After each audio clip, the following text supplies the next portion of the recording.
Welcome to the Kill Count, where we tally up the victims in all our favorite horror movies. I'm James A. Janice, and today we're looking at Halloween 4: The Return of Michael Myers, released in 1988. As the subtitle suggests, this movie was Michael Myers' return to the big screen after 7 long years. Kind of a late return, seeing as the slasher subgenre was on the decline, but Mustafa Akkad was determined to revitalize the series with a back-to-basics approach after buying the rights to the whole franchise from John Carpenter and Deborah Hill, who were no longer involved. And that's what this movie is, really, completely back to basics. I don't know if you can get any more basic than Halloween 4. Although many Halloween fans love this sequel, I don't have strong feelings about it either way. To me, it's pretty much see Michael kill, kill Michael, kill. Everything from the supporting characters, to the kills, to Michael's way too white new mask are just kinda meh to me. The only things that stand out are the excellent kid acting from Danielle Harris as Jamie Lloyd and the return of Donald Pleasance as Sam Loomis, who was just full-on pants backwards crazy by now. As middling as they were though, there were still a bunch of kills. Let's get to them. The movie begins on Halloween Eve, 1988, 10 years after the events of the first 2 films. An ambulance arrives at a federal sanitarium that looks like a haunted maze walkthrough on the inside, complete with spooky screams.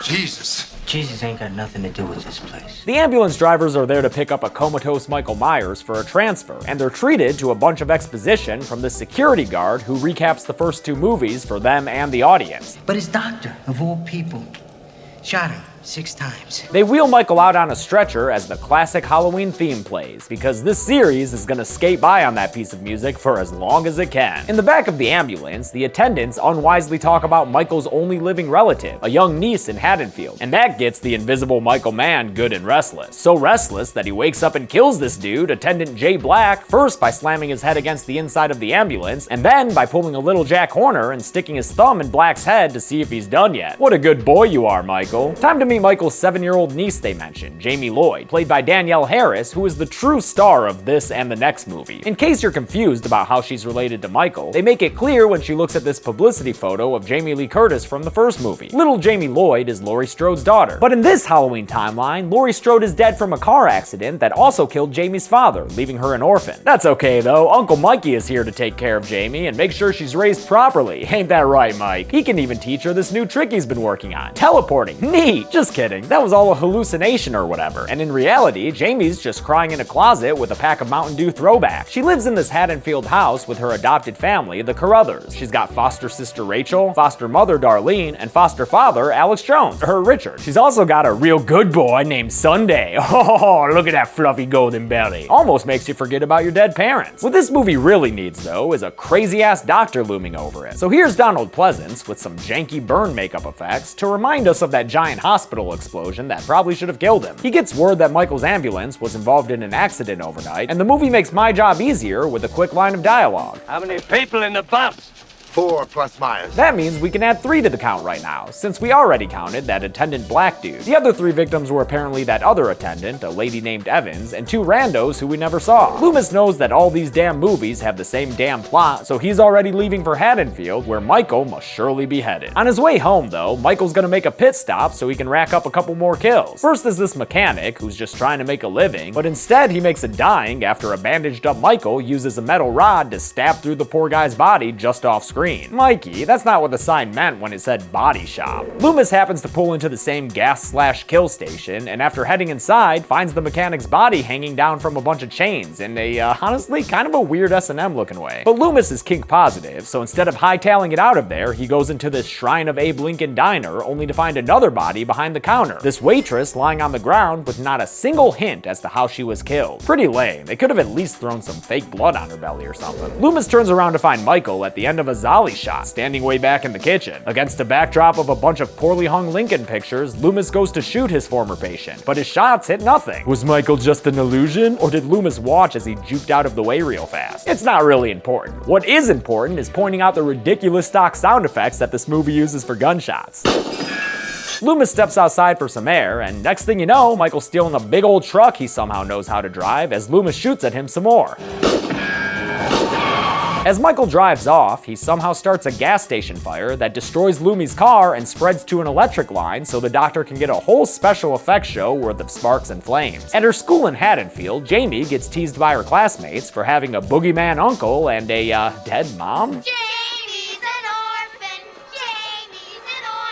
Wow, kids are dicks. Again, Danielle Harris gives a spectacular performance and really makes you feel bad for Jamie as she runs away crying. You're okay. You're okay. She gets picked up by Rachel and Rachel's friend Lindsay, who's apparently meant to be Lindsay Wallace, the little girl that Annie was babysitting in the original film. That blew my goddamn mind. Lindsay drops Rachel and Jamie off at a drugstore, where, in an even bigger mindfuck, this random dude inside is supposed to be Tommy Doyle, the little boy Laurie babysat in the original. Why include these two at all if you're not even gonna make them characters? Or in Tommy's case, even mention them by name. Anyway, Rachel and Jamie are there so that Jamie can get a Halloween costume and Rachel can get some action. That boy she PDAing with is Brady, who she's been seeing recently, but who she can't go out with tonight because she's gotta watch over Jamie. Brady feels tricked that he ain't getting any treats, so he starts looking elsewhere for something good to eat, namely this chick who works at the store with him, Kelly Meeker. Meanwhile, Jamie has found a costume that just like speaks to her, man. Probably because it's so similar to the one her uncle began his murder career in. And it turns out Uncle Mike is there in person, putting on a conveniently available shape mask and attacking Jamie in the middle of this public store in broad daylight. Or maybe he didn't, because of course, when the teenagers rush to Jamie's screams, there's no evil uncle to speak of. Oh, wait, no, there he is. He's still right there. Nobody saw that dude? With his vehicle wrecked from the gas station stunt show, Loomis resorts to some John Waters-style hitchhiking and gets picked up by quite the character, Reverend Jackson P. Sayer. He and Loomis have a great time talking about evil and knocking back some booze, while Sayer enchants Loomis with a gospel tune. Yes, we'll gather at the river, the beautiful, beautiful river. Hey, you know what, Loomis? This guy could be singing way worse songs at you. Just ask Pee Wee Herman. Jimmy crack corn and I don't care. Jimmy crack corn and I don't care. Jimmy crack corn and I don't care. Ah! On Halloween night, while other kids are TPing trees like they should have done the night before, talking about Devil's Night, Michiganders know, Jamie puts on her best clown costume so she and Rachel can get to trick and or treating in the streets of Haddonfield. After they leave, Michael Myers, first person, sneaks his way into the Carruthers house and makes sure the audience knows that Jamie Lloyd is indeed the daughter of Laurie Strode. Loomis gets to the Haddonfield police station where he meets Sheriff Brackett's replacement, Sheriff Meeker. He's the father of that Kelly chick from Brady's store. Loomis dives straight into his crazy Michael Myers script and tells Meeker that Jamie Lloyd is in danger. When Meeker doesn't believe him, he just fucking erupts. 6 bodies? Sheriff, that's what I've seen between here and Richmond. I tell you, Michael Myers is here in this town. Wanting to avoid setting off that bottle rocket of batshit anymore, Meeker agrees to go with Loomis to find Jamie and protect her. Hope you check home first, Meeky, cause Jamie's currently at your house trick-or-treating with Rachel and a bunch of other kids. Kelly answers the door for them, and don't look now, Rachel, but Brady's in the background zipping up his pants, cause he and the sheriff's daughter were F-U-C-K-I-N-G. He tries to explain himself to Rachel, but like, dude, what are you even gonna say? You got caught with your pants down. Or with Kelly's pants down anyway. Damn girl, put on some pants when you answer the door for little kids. You wanna land on the sex offenders list? Instead, Loomis and Sheriff Meeker go to the Carruthers house and find evidence that Michael's been there already, since those pictures are lying around and, oh yeah, there's a dead dog. Sunday, no! Fuck Michael Myers, man. We're all much more okay when Michael's killing people, so let's see some more of that with this unfortunate technician dude named Bucky, according to his hard hat. Michael tosses the guy into a giant transformer, borrowing a move from his frenemy Jason by killing someone while simultaneously knocking out some power. In this case, the whole damn town apparently. That darkness will come in handy for Michael later, so I guess he got pretty lucky with Bucky. The cops have instated a curfew by now, so kids are getting picked up by their parents and bars are having to kick out their blue-collar patrons. Rachel and Jamie are finally found by Loomis and Sheriff Meeker, but after they get in the police car, Loomis notices that they have an audience, a Michael Myers staring at them from afar. But wait a minute, there's a second Michael Myers over there. And what's that? A third Michael Myers? Yeah, turns out it's just a couple of punk kids playing a goof that nearly gets them shot. It's just a prank, bro. They get back to the police station and find it totally demolished, and we get another body for the count when Sheriff Meeker comes across a dead police officer whose arm has been torn off somehow. Now, other counts online say there are 3 bodies in this shot, but try as I may, I can only see one. He's missing a shoe and he has his leg draped over a bucket. I'm not gonna pretend like I see the other 2 just to be cool, so sorry, we're only adding 1 here. A posse of barflies rolls up to the police station looking for answers as to why their precious bar had to close early, and when Loomis tells them that Michael Myers is to blame, they set off to do some vigilante justice. Son of a bitch, you just created a lynch mob. You haven't got a police force. Yeah, I'm sure these guys are gonna be an adequate replacement, Loomy. They take their justice truck to a park where they think they see something. Hey Earl, did that bush move? It's coming right for us! The drunk dudes just completely open fire, shooting their guns off like they're in a goddamn Predator movie. Good job, guys. You really showed that foliage who's boss. Only there's one problem. Shit, Earl.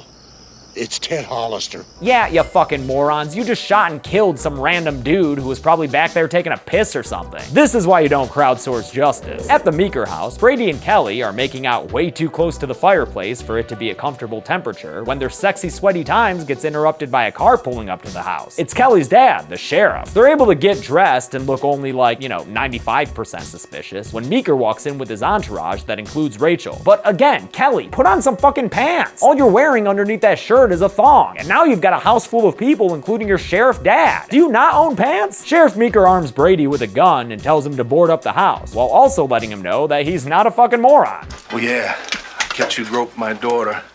I use that shotgun on you. So now we've got a bunker down situation, with Sheriff Meeker and his buddy Deputy Logan securing the Meeker house to protect Jamie and Rachel inside. Meeker and Loomis call another town and tell them to send over some reinforcements, but then Loomis leaves for the Carruthers house in case Michael's going there. And then Meeker also has to leave after he gets word that those drunk idiots up and killed a dude. Hey, I got a town full of beer bellies running around in the dark with shotguns.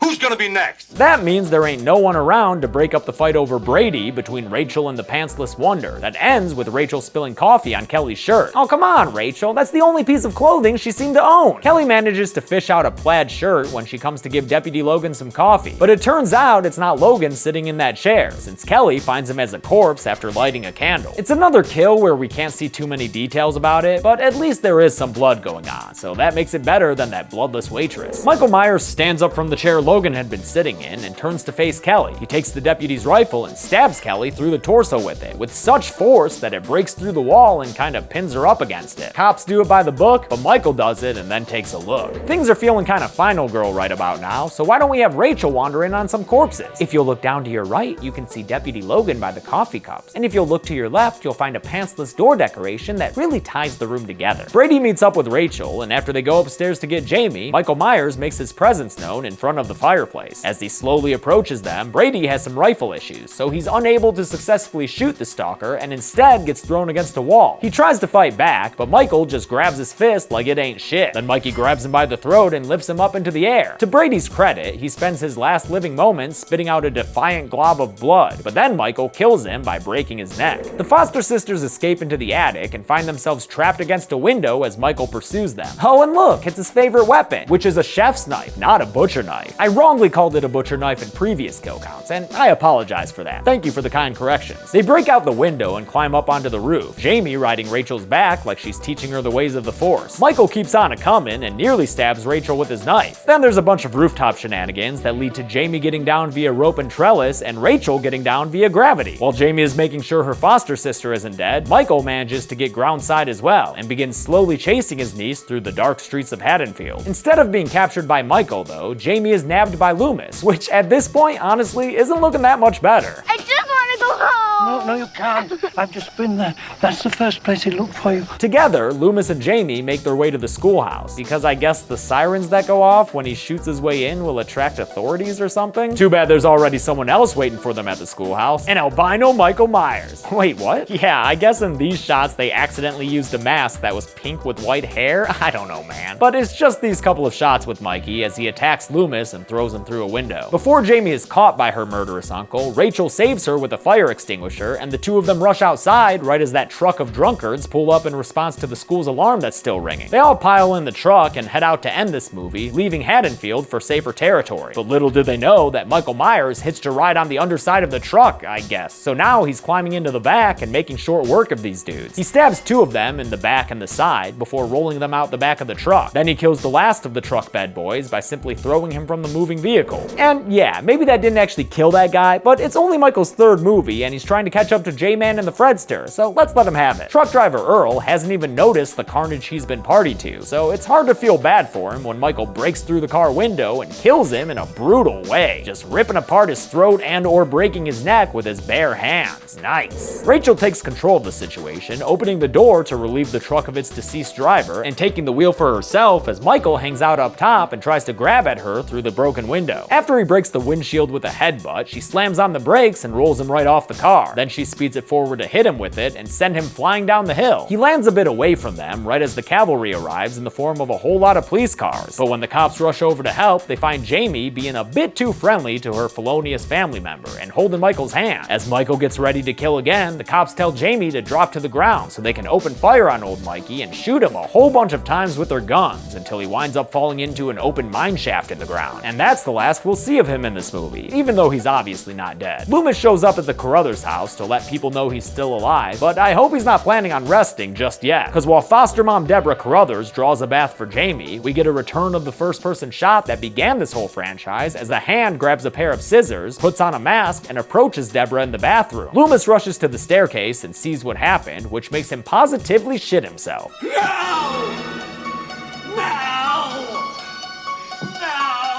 Yeah, son, it's one of those endings where the protagonist becomes the villain. Kinda like the end of Friday 5, but just like that ending, this one will get ignored, and next movie we'll see that Jamie didn't actually succeed in killing her foster mom. Don't worry though, all the other deaths still count. And how many were there? Let's find out and get to the numbers.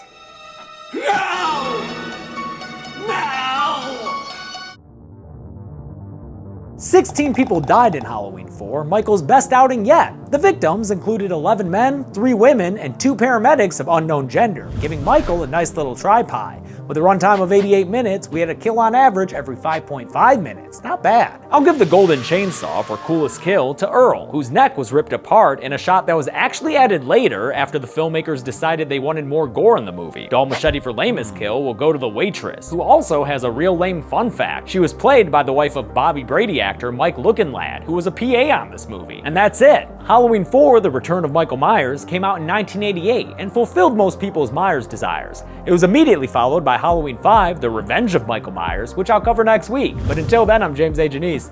This has been the Kill Count. Thanks a lot for watching this week's Kill Count. I want to thank a couple of patrons like Gage Hall, not Gage Hill, Alex Karolewski, Jenny Craigslist, and Julian. When Chelsea and I first watched this movie, we thought the shirt said "Cops Dude in the Butt." That was pretty funny. Now it says they do it by the books, and now I own this shirt, and I don't know when else I'm ever gonna wear it. Every week that gets us closer to Halloween is a week I'm even happier. All right, be good people.